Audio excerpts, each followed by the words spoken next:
Ang salita ng Diyos para sa iyo. Efeso 2:8-9. Sapagkat dahil sa kagandahang loob ng Diyos, kayo ay naligtas sa pamamagitan ng pananampalataya, at ito'y kaloob ng Diyos, hindi mula sa inyong sarili, hindi ito bunga ng iyong mga gawa, kaya't walang may pagmamalaki ang sinuman. Kaibigan, ang kaligtasan ay biyaya ng Panginoon, regalo ng Diyos. Hindi mo pinaghirapan, hindi natin kayang bayaran ang ating makasalanan. Ngunit ang Panginoong Hesus ang siyang nagbayad nito sa krus ng Kalbaryo para sa iyo.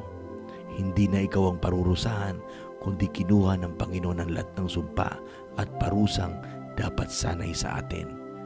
Panginoong Hesus, maraming salamat sa kaligtasan. Salamat sa biyaya mo. Salamat sa regalo mo sa akin na buhay na walang hanggan. Ikaw ang aking Panginoon, tagapagligtas. Amen.